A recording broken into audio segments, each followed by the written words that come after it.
ઓમ શાંતિ. મને ગઈને અને આગલા રક્ષાબંધને દીદીએ રાખડી બાંધીને અહીંયા બોલાવ્યો હતો.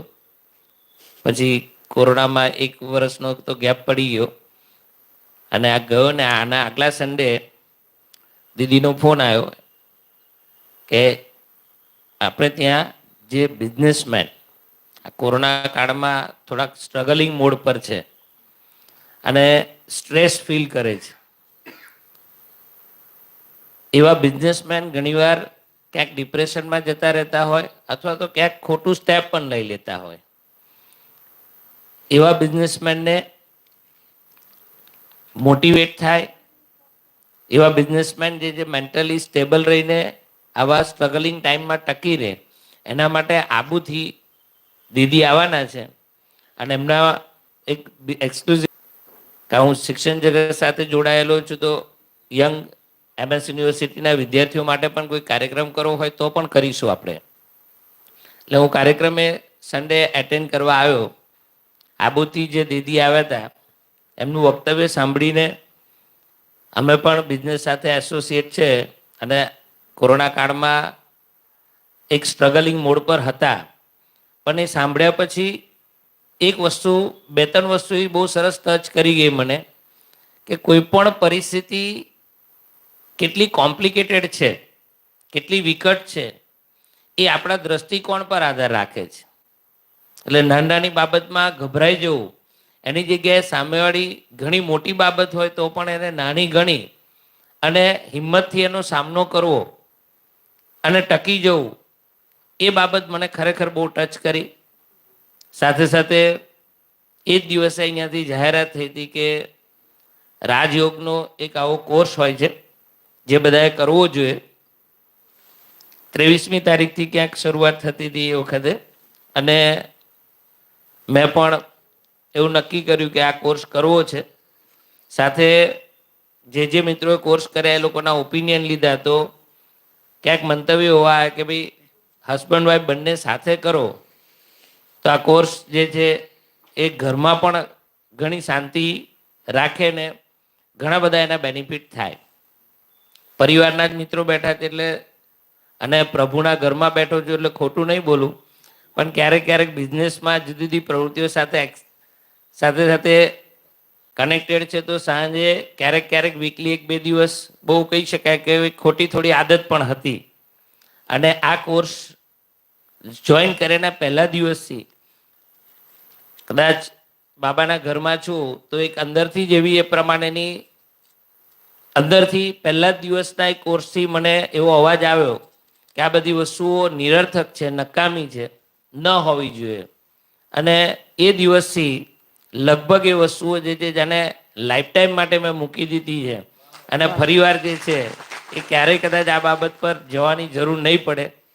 સાથે મેં કીધું એમ પરિવાર જ છે, પણ ઘર સંસારમાં પણ થોડોક નાનો અમથો એક ઇસ્યુ ઊભો થઈને અમે પણ મેન્ટલી બંને થોડાક ડિસ્ટર્બ હતા. એક તો સ્ટ્રગલિંગ મોડ અને ઘરમાં પણ આવી ડિસ્ટર્બન્સ. પણ આ સતત ગઈકાલે જ્યારે રજા પાડી ત્યારે મેં દીદીને એક્ઝેક્ટ રાઈટ ટાઈમે 8 વાગે એક મેસેજ પણ કર્યો કે દીદી બાબાના ઘરને ખરેખર મિસ કરીએ છીએ અમે. એક જ રજા પાડી છે અમે, બાકી કોન્સ્ટન્ટ જે છે એ 11 દિવસના આ અહીંની હાજરીના કોર્સમાં અમારી વચ્ચે પણ જે કંઈ મિસઅન્ડરસ્ટેન્ડિંગ હતી એ દૂર થઈ અને ખરેખર ઘર સંસાર જે છે એ ખૂબ સારી રીતના ચાલે અને કદાચ ભવિષ્યમાં આવી તકલીફો ઊભી ન થાય એવા બાબાના આશીર્વાદ મળ્યા. ખરેખર આ સંસ્થામાં આવ્યા પછી અમે ક્યારેક ડિપ્રેસ થઈએ એટલે યુટ્યુબ પર વિડીયો હોય તો ક્યારેક આવા મોટિવેશનલ સ્પીકરના વિડીયો સાંભળીએ, એનાથી ટેમ્પરરી કદાચ તમને કંઈક સાંત્વન મળી જાય. કદાચ મોટા હોલમાં આવા કાર્યક્રમો હોય ત્યાં મોટિવેશનલ સ્પીકર સારી સ્પીચ આપે તો હોલમાં બેઠા હોય ત્યાં પૂરતું તમને મોટિવેશન મળે, પણ કદાચ હોલની બહાર જઈને લગભગ તમને યાદ ન રહે. જ્યારે કે હું અહીંયા આવું, મારું પર્સનલ ઓપિનિયન એવો છે કે આ સંસ્થામાં આવીને બાબાના ઘરમાં આવીને મને મોટિવેશન જે છે એ સ્પિરિચ્યુઆલિટી સાથે, આધ્યાત્મિકતા સાથે મોટિવેશન મળ્યું, જે કદાચ મારા જીવનમાં લોંગ ટાઈમ અસર કરશે. અને ખરેખર આ 11 દિવસમાં મારી જિંદગી બદલી છે. એના માટે આ સંસ્થા અને બાબાના ખૂબ ખૂબ એમનો આભારી છું. અરુણા દીદીએ કદાચ હું માનું ત્યાં સુધી મારે સગા બેન નથી, પણ બાબાએ આપેલા બેન એક સગા ભાઈની જેમ મને ટ્રીટ કર્યો અને ખરેખર મને એક સારી આત્મા બનાવવા માટે અને હવે આ સંગમ યુગમાંથી સતયુગમાં લઈ જવા માટે ખરેખર ખૂબ સારી રીતના મને તૈયાર કર્યો છે. ખૂબ ખૂબ આભાર. Thank you.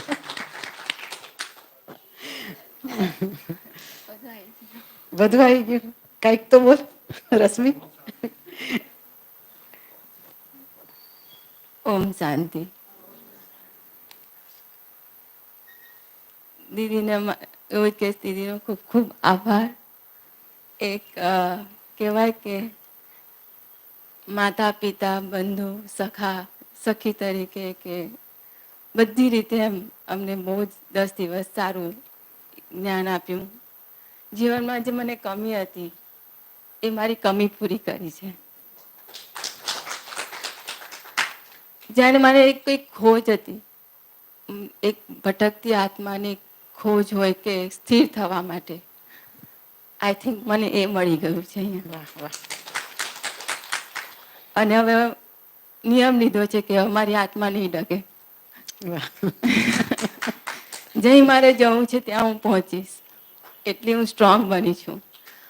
અને એટલું કહીશ કે મારો સંસાર આજે ખૂબ જ શાંતિ, સુખ શાંતિ જે અનુભવી રહી છે દીદી, બાબાનો અને અમારા આત્માનું જે સંગમ કહેવાય એનાથી જે મળ્યું છે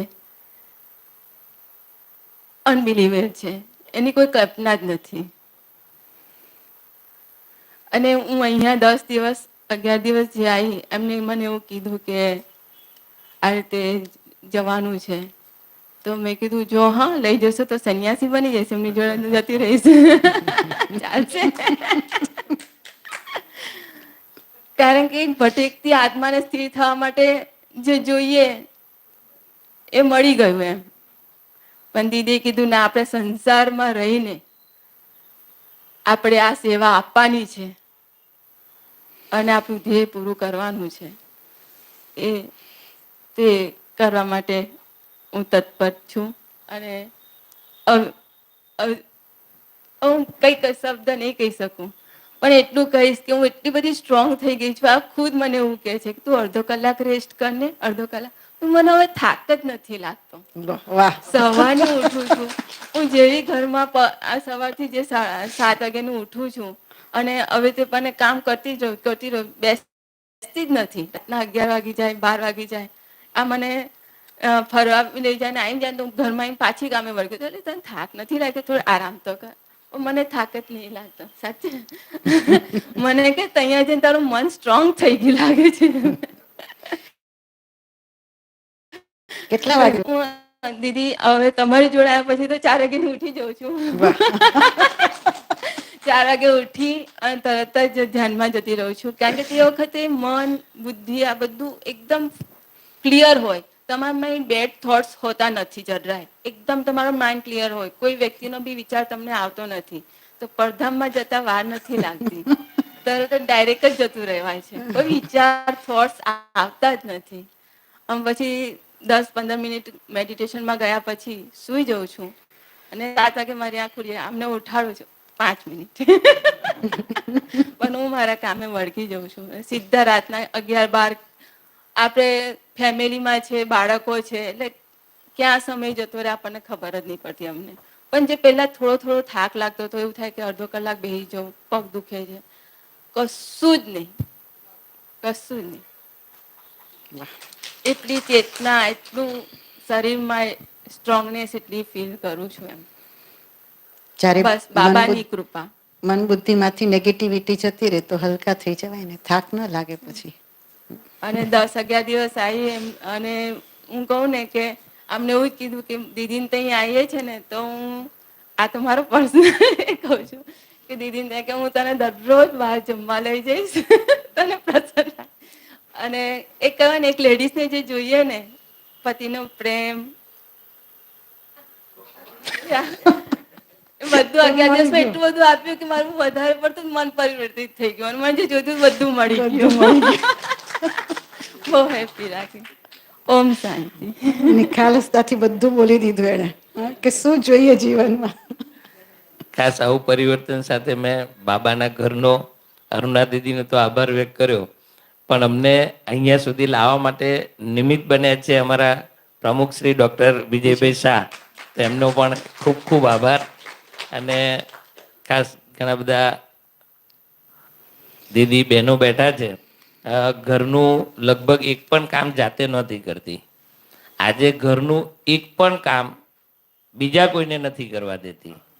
રસોઈ જાતે જ બનાવે છે, વાહ વાહ. કચરા પોતું વાસણ બધું એ જાતે જ કરે છે. આખું એક પરિવર્તન જે છે એક અલગ પ્રકારનું છે અને બાબાના કદાચ આ આશીર્વાદ છે.